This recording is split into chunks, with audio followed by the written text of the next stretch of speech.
It's Chelsea Messenger with Picks and Parlays. We're talking NBA action because there's all kinds of sports going on right now, but plenty of money to be made in the NBA still. We're talking Pacers Spurs. We've got a promo code. The code is FINAL for 20% off the entire site at picksandparlays.net. Spurs home favorites in the advanced line, -3.5. Total is 224.5. We've got the Pacers coming in at 21-25 overall, 18-28 against the number. Spurs are 24-22.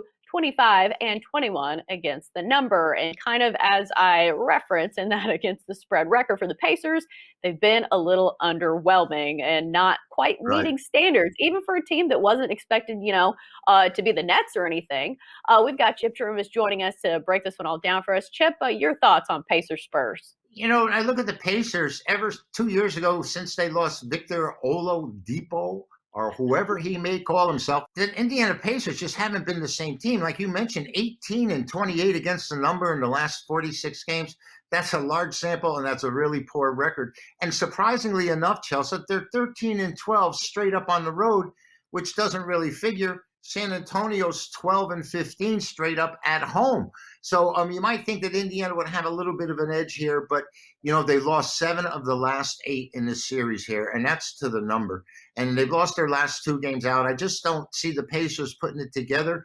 All year long, it's been the same inconsistency. And San Antonio coming off a loss at home in overtime, I can see them bouncing back. They're 2-6 in their last 8 overall. But I'm going to take the Spurs here, thinking they're going to have a good Saturday night in San Antonio. Right, and a big injury question for the Pacers would be Domantas Sabonis.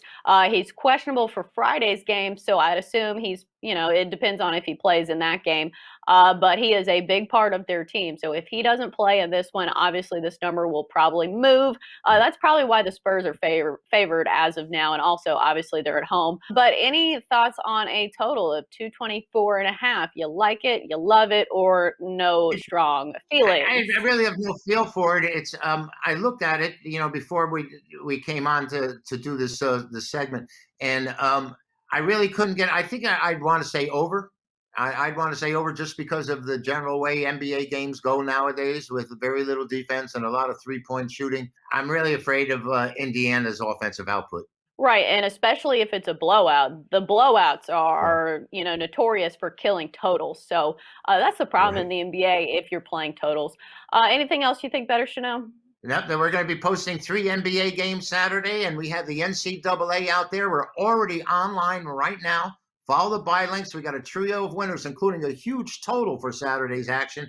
And, of course, my megabuck winner between Houston and Baylor. So, Chelsea, they should just line on, follow the buy links, become a big-time NCAA winner this weekend. Yeah, Chip's killing it in all the sports. He does baseball, he does basketball, he does college hoops, all kinds of stuff. So great stuff from Chip Chirimbes. As always, Chip, thanks for joining us.